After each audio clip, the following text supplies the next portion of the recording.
की बुनियाद पर किसी को वोट मत दीजिए। किसी माइका लाल से आपको डरने की अब जरूरत नहीं है। मन में जो आपके बात है उसको आप सामने लेकर आए।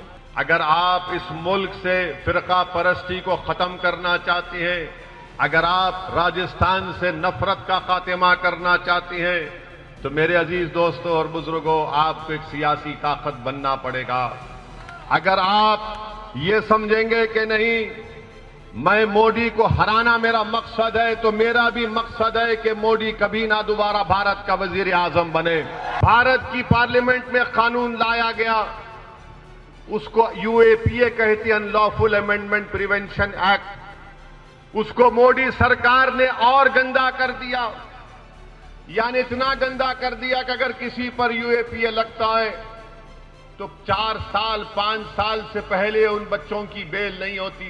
बिल्कुल सच है कि भारत में अगर सबसे कमजोर है समाजी तौर पर, तालीमी तौर पर, और सबसे ज्यादा अगर कोई गरीब है तो आदिवासियों के बाद अल्पसंख्यक समाज में मुसलमान और हमारे दलित भाई है। और इसका रास ताल्लुक इस वजह से है कि इनके पास इनकी कोई सियासी ताकत नहीं है, इनका कोई सियासी नेता नहीं है।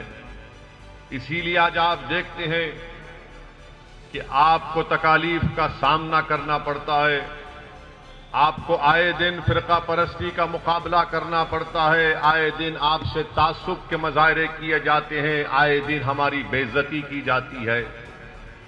मेरे अजीज दोस्तों और बुजुर्गों, मसाइल की एक लंबी फेहरिस्त है, मगर यह बात भी सच है कि जब से 2014 से हमारे वतन अजीज के वजीर आजम नरेंद्र मोदी बने हैं, इन तमाम चीजों में बहुत तेजी से फिरका परस्ती में इजाफा हुआ, नफरत में इजाफा हुआ, तासुब में इजाफा हुआ। अगर आप ये समझते हैं कि इन तमाम चीजों का मुकाबला हम सिर्फ एक पार्टी को वोट देकर इन तमाम चीजों को हम खत्म कर पाएंगे, तो मैं आपके सामने जिम्मेदारी और बड़ी सच्चाई के साथ कह रहा हूं कि आप नहीं कर सकते। अगर आप इस मुल्क से फिरका परस्ती को खत्म करना चाहते हैं, अगर आप राजस्थान से नफरत का खात्मा करना चाहते हैं, तो मेरे अजीज दोस्तों और बुजुर्गों, आपको एक सियासी ताकत बनना पड़ेगा।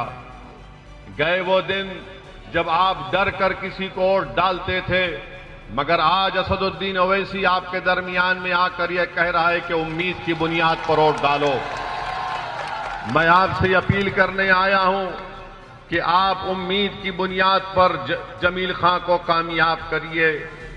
डर की बुनियाद पर किसी को वोट मत दीजिए।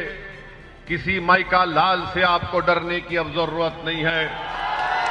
मन में जो आपके बात है उसको आप सामने लेकर आए। भारत के संविधान में यह लिखा गया कि आपको इक्वालिटी मिलेगी, बराबरी मिलेगी। भारत के संविधान में लिखा गया कि भाईचारगी पैदा करना हम तमाम का काम है।